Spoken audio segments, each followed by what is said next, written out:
It's time to talk about telescoping series. Okay, and what we have here is another kind of infinite series. So, reviewing up to this point, first video I made was about finite series with a limited number of terms.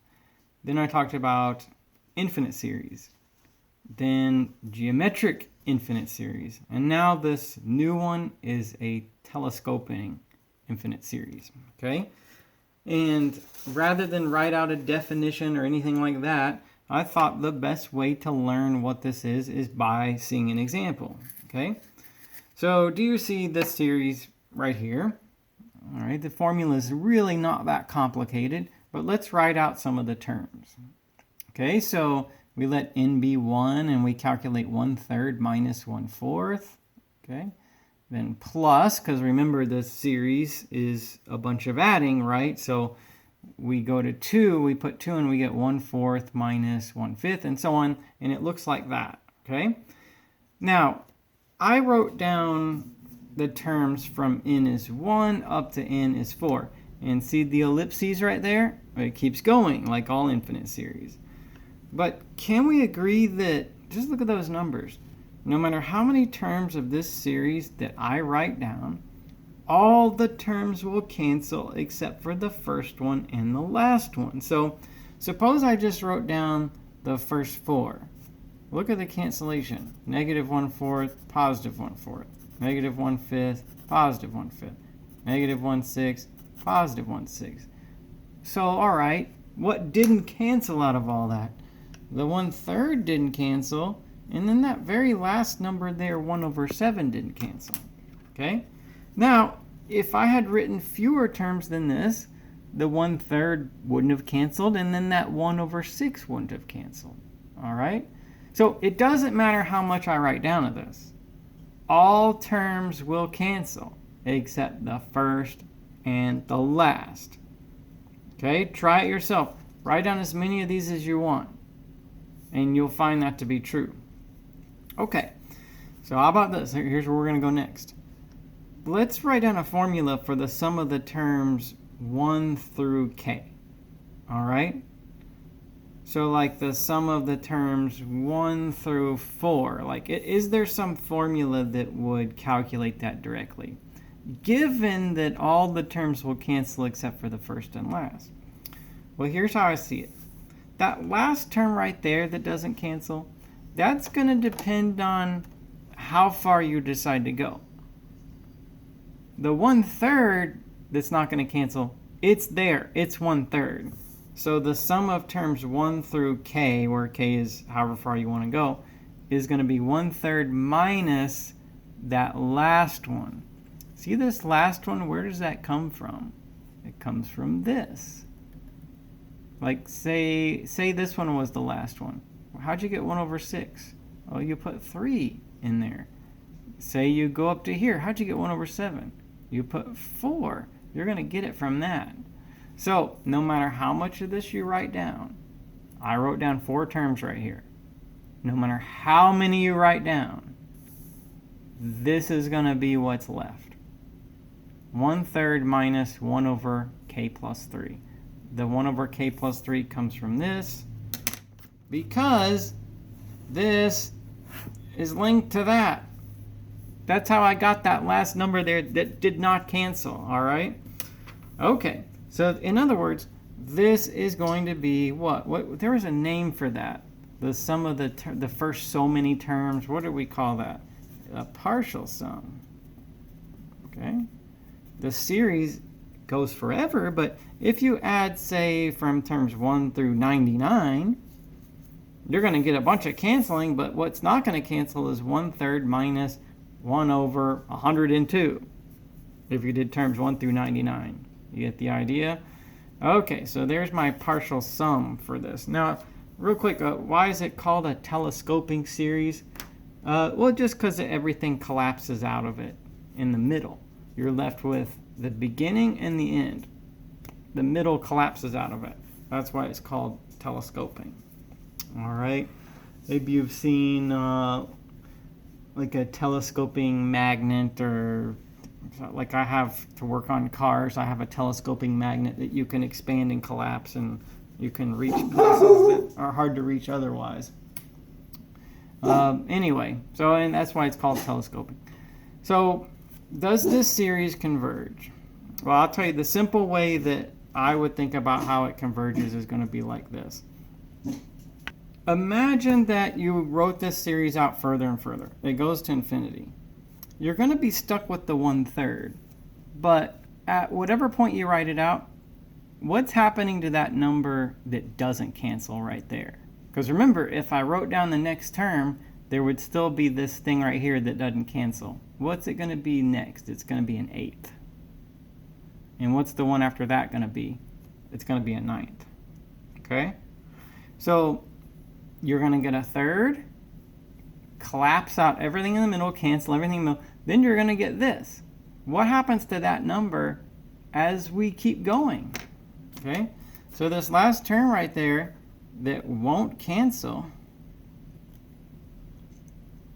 let's see, it's a 7th and an 8th and a 9th and a 10th and you get the idea? That last term that won't cancel is going to 0. It's gradually going away, all right? So this series converges to a 1/3 because you're going to be stuck with the 1/3, but then that last term, which varies as you keep going, is gradually disappearing. It's gradually going away, all right? A more sophisticated way to look at that would be that here's your partial sum. This is the sum of the first so many terms. And as you push k to infinity, this is going to be 1/3 minus 0, just 1/3, okay? There's your limit of partial sums, meaning the more terms you add together, the closer your grand total is going to be to a 1/3, all right? So that's how we think about it. That's somewhat of a sophisticated way to think about it. So I wanted to try to show you, is there another way you could understand it? Well, you could understand it like we do all series, where, you know, if I take the first term, it's going to be 0.083. If I add the first term in the second term, it's going to be 0.13.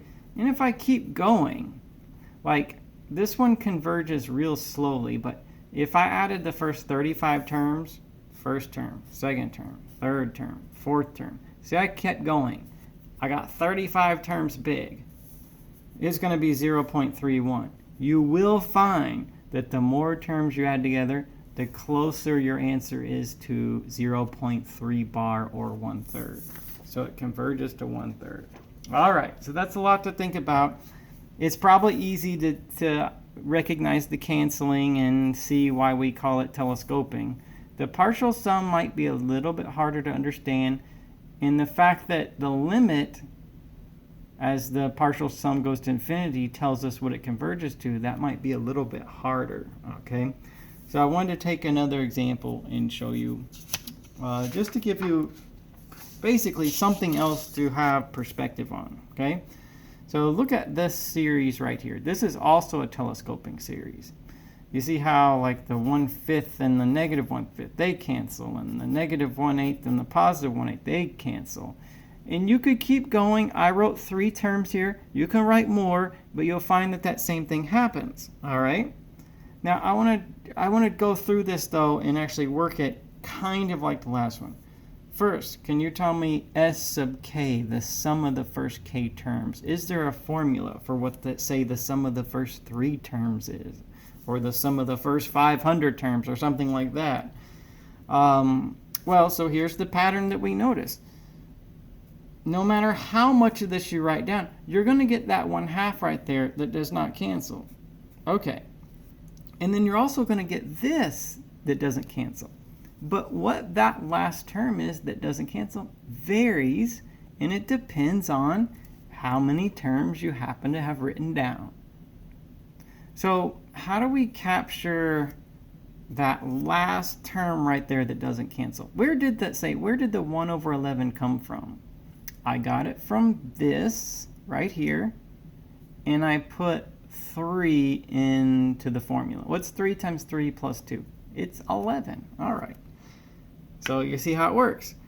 Now, the reason why I use n there and k there is we're not supposed to use the same variable for different things. So I'll say s of k, the sum of the first k terms is going to be 1/2 minus 1 over 3k plus 2.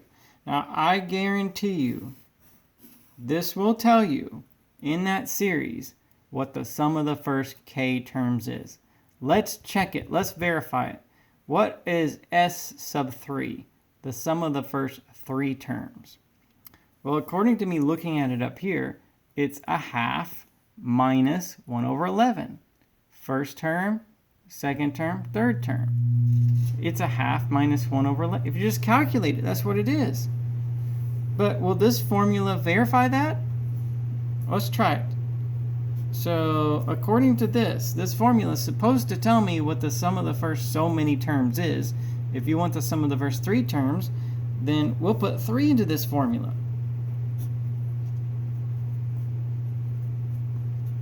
Okay, what's that? 1/2 minus, okay, what's 3 times 3? It's 9 plus 2, it's 11. So look, you can take first term, second term, third term, add them together, you'll get 1/2 minus 1 over 11. If I can derive a formula for the partial sum, it tells me the same thing, all right? So maybe that'll help you see the connection. What's the sum of the first 500 terms? Geez, that's like first term, second term, third term. Imagine if you wrote 500. Everything in the middle would collapse out. What's the grand total going to be? Sum of the first 500 terms would be 1/2 minus, what was that? 1 over 3 times 500 plus 2. That's what you're going to get. So that's going to be 1/2 minus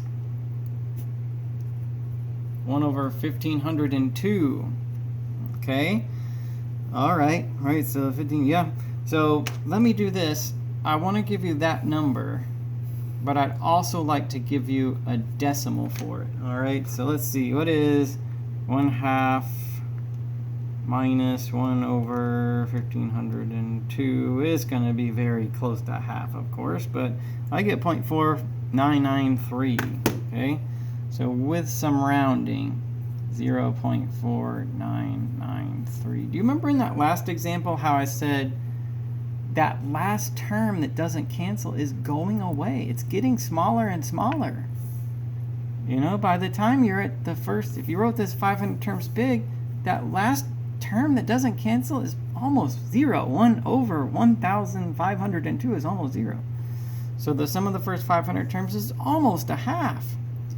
What's the limit? Meaning, what's this part do for us?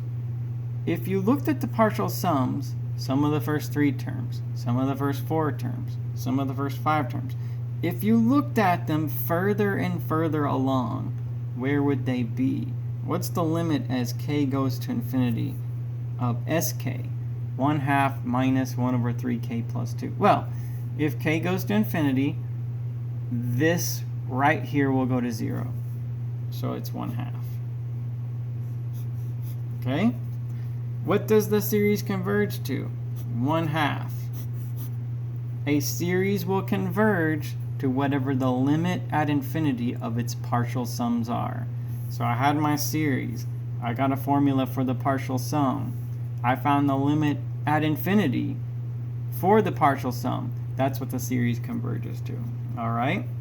Now, these intermediate steps, that's just supposed to confirm some things. If, you know, here when I say the series converges to 1/2, I'm just saying that the more of these terms you add together, the closer your answer, your grand total is going to be to 1/2. Is it any surprise that if I added the first 500 terms, I'd get 0.4993? Is that any surprise at all if I tell you that the series converges to 1/2? Okay. So that's how we can look at telescoping series. Let's do some examples start to finish. All right. So let's try this one. See, that one doesn't really look like the others. Now, obviously, this is in the video that's about telescoping series, so we would expect it to be telescoping. So let's try to see it that way. first I feel like this one is going to be hard to do if we don't have a formula, okay? So let's see, can you agree with my formula here?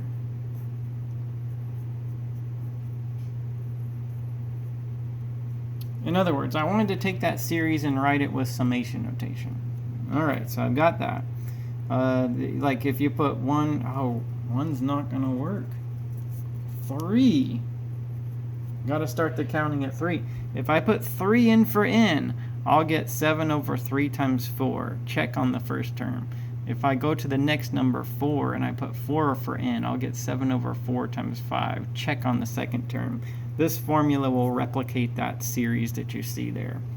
Now, what makes a telescoping series telescoping? It's all the canceling, right? And what do you have to have for there to be canceling? You're going to have a minus. Like, that's what cancels everything. Negative 1/5, positive 1/5. Negative 1/8, positive 1/8. Okay? So I need to see this that way. So I'm going to do something that you've seen before. Okay? And you may have hoped to never see it again, but it's what we need right now. I think that I can split this up. Whoops.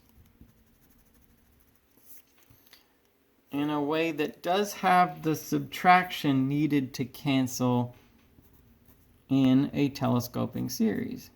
And that will just come down to, can I take this one fraction and split it up into 2 fractions? And I'm anticipating one of those will be a negative. Okay? So yeah, you've seen me, oh, jeez. You've seen me do this before, right? Among these 2 fractions, that's the common denominator. So it's conceivable that something over n plus something else over n plus 1 could add together and get you 7 over n times n plus 1. This was called partial fraction decomposition when we learned it for the first test. All right, so here's how we had used it at that time. First, I set up like that. Then if I add these 2 together and consider the numerators, I get this.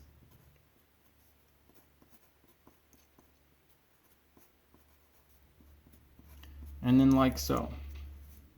So that tells me a plus b would have to be 0 since there isn't a term with the variable n over there.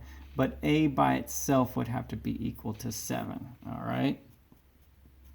So okay, we got it then.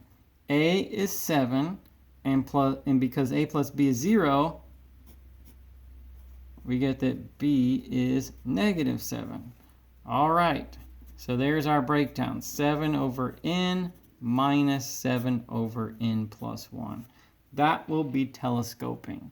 So let's consider that this is just like something that we do on scratch paper, and then we continue with our problem. So here goes. That original series right here, it turns out, is like this. It's from 3 to infinity, but we'll take that and break it down like this.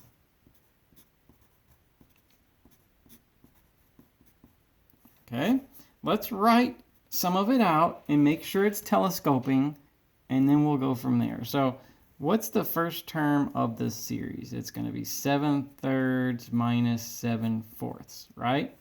If you put 3 in, the counting's got to start from 3. That's the only way I can get this to match that. By the way, how did I get this? I noticed this number was always 1 bigger than the one to its left. So I put n and n plus 1. That's how I figured it out. So 7/3 minus 7/4 plus, what's the next one? 3, 4. 7/4 minus 7/5. Looking good so far. Let's write one more. So 3, 4, 5. 7/5 minus 7/6. So I like what I see. It continues forever from there. Is it telescoping? 7/4 negative, 7/4 positive, 7/5 negative, 7/5 positive. Everything will cancel except for this and this. Okay? All right. This term right here, this last term that does not cancel, is going where? Where's that going? Say I wrote the next one. What would that number be? It'd be 7 over 7, then after that, 7 over 8, and then 7 over 9, 7 over 10. You'll find that the further you write that out, that term is going to 0. So you're going to have 7/3 plus, plus, plus, plus, cancel, cancel, and then that very last number that doesn't cancel is very gradually going away to 0. Okay? All right. Like this right here. So you say that's 7/3, and that won't cancel. And then this is going to 0. You can look at it that way. So, okay, question, does the series converge? Well, through some math that we've already learned, I was able to write it this way and see that it is a telescoping series. And so, yes, it will converge to that number, because as you keep writing it, you'll also have this, but you know, we're going to infinity, right? We're going to keep going, add. You'll get that, but it's very gradually going away. Okay? So, all right, you could think of it like that. It's kind of like this one. I mean, there are so many ways you could think about this. No one way is going to appeal to everybody, but it's like when you write this 500 terms big, that term right there that doesn't cancel is practically nothing. That's why the sum of the first 500 terms is a half minus almost nothing. That's why it's like the sum of the first 500 terms is basically a half, 0.4993. The series converges to a half, all right? So, okay, there's my final answer like that. I wanted you to see that we might have to take something. We might have to break it into parts from there, because the minus and the relationship between those numbers being one different than each other, all the canceling that we want to have happen is going to happen, and it's telescoping, and we can tell it converges from there. Okay, let's do one that is like that, but a little bit harder. Let's do this one, okay? So here, I mean, if you just saw this out of nowhere, then you might not have any clue how to do it. But if it's in the video with telescoping series, then that tells you that that's how it is, right? Okay. So how about this? We just did that problem that involved taking something and breaking it into simpler parts. And I think that that's the way to go with this one, okay? So, for example, if I look at 3 over 49n squared plus 21n minus 10, I think that is something that does break into simpler parts, because I see that I can factor that bottom part. That bottom part is 7n minus 2 and then 7n plus 5. Let's double check. 49n squared, 35 minus 4. Okay, so that'll do it. Now, because this does factor that way, I'm thinking, well, that's the lowest common denominator of some other stuff. So like some number a that we'll figure out over 7n minus 2 plus some number b over 7n plus 5. And what I'm thinking is, when we solve for a and b, one of them will be negative, and that negative is going to cause the canceling that makes it a telescoping series. Okay? All right, well, so how do we figure out a and b? Through this.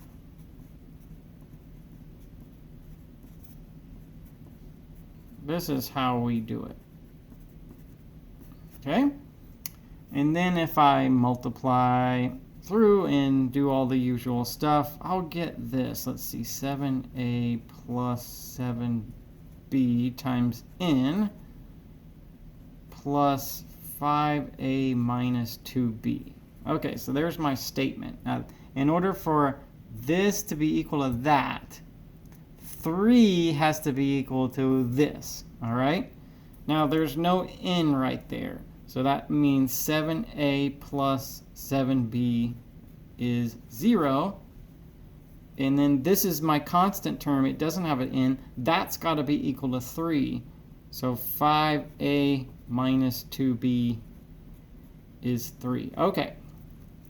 Now, first of all, I find this one a little hard to work with. Say we divide both sides of this by 7. So you've got a 0 over there, so that'd be pretty easy. It says a is equal to negative b. It would say a plus b is 0, and then I'll move the b over, a is negative b. And then say that I send that down here. What's that going to give me?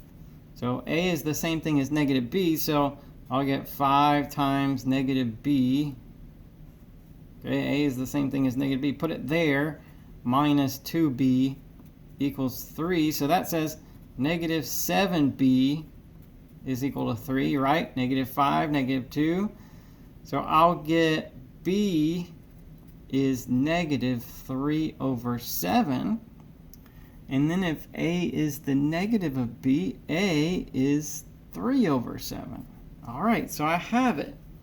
I have a more proper breakdown of that.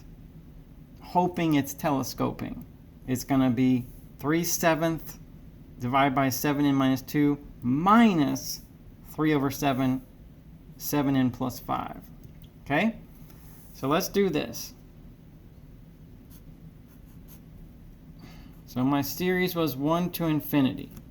And I transformed that formula in a way that I'm hoping makes it telescoping. All right? So a was 3 over 7. So let's do this way. 3 over 7, okay? And then 7n minus 2. Minus b was negative 3 over 7. So I'll just put like that. And it's going to be 7n plus 5. Okay. Now, I think it was the first video I made on series. Maybe the second, but yeah, I have told you this. When I write this out, isn't that 3 over 7 going to be constant? It's going to be in every single term. So I did say that you could factor it out. It's going to be in every term.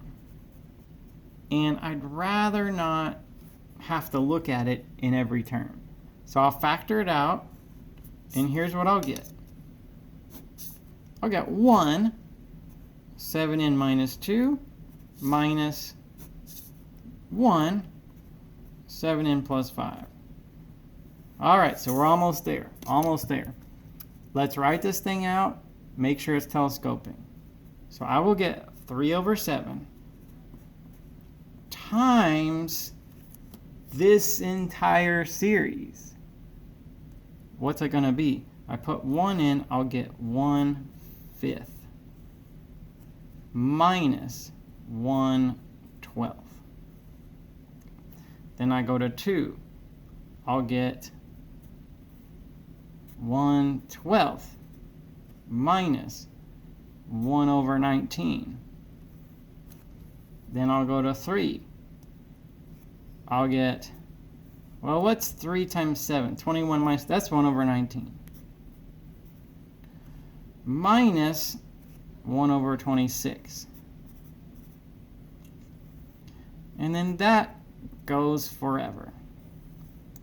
Okay, so here's the grand total to that. 3/7 times whatever all that adds up to. But what do you notice about this? That's a telescoping series. See how it's like everything in the middle is going to collapse out of it. Negative 1 over 12, positive 1 over 12, negative 1 over 19, positive 1 over 19. If you don't have confidence in that, write a few more terms. Everything will cancel. You'll be left with this, and you'll be left with that. You're stuck with the 1/5. What's that number going to be? Depends on how far you go. What happens to this number the further you go? See that 1 over 26? What if I kept going? It would be a different number, but where's it going? That number is going to 0. You know, the bigger the n is, the smaller that's going to be, and it's that formula right there that's responsible for what this number is. Okay, so all right, the grand total of this series. So ignore the 3 over 7. Do you see that series? The more terms you add, the closer the grand total is going to be to 1/5. So this right here, that's going to converge to 1/5. The more terms you add, the closer your grand total is going to be to 1/5. So this entire series, as we broke it all the way down to this, is going to converge to whatever 3 over 7 times 1 over 5 is, which is 3 over 35. Okay. So does the series converge? Yes, it converges to 3 over 35. Can you, so this one took a lot of work to do. Is there some way you could verify that? You could do this. You got a calculator, right? Tell me the first term. Okay, see this plus button right there. Okay, get the first term of this plus the second term plus the third term plus the fourth term. You get the idea? You see what I'm trying to tell you? Plus, plus, plus. The more terms of that you add, the closer this number on the screen is going to be to 3 over 35 in decimal form, all right? That's what it means when I say it converges to 3 over 35. All right, let's look at one more of these telescoping series. I needed one that was really different than the others, so that's going to be this one. So for this one, it's, well, I mean, is it telescoping? Is anything there going to cancel? I don't see how. I mean, what's it take for there to be canceling? You know, like subtraction or something. Negative 1 over 12, positive 1 over 12. There's no subtraction, so let's do this. Let's use this rule for logarithms where, I guess you could say it like this. Division on the inside is subtraction on the outside. So it's true, I know you've seen that before. It might not be fresh on your mind, but yes, that's one of our rules for logarithms. So I could take this, write it that way, and I have a subtraction. Okay, all right. So, well, let's write some of this out. Natural log 2 minus natural log 1. That would be my first term according to that, plus natural log 3, if I put 2 in, minus natural log 2. Let's keep going a little further. So n is 1, n is 2, n is 3. Natural log 4 minus natural log 3. Okay? All right, and it keeps going from there. I think we have enough to tell what's going to happen. So, all right, I got natural log 2, negative natural log 2. I got natural log 3, negative natural log 3. What doesn't cancel? This doesn't cancel, and that doesn't cancel.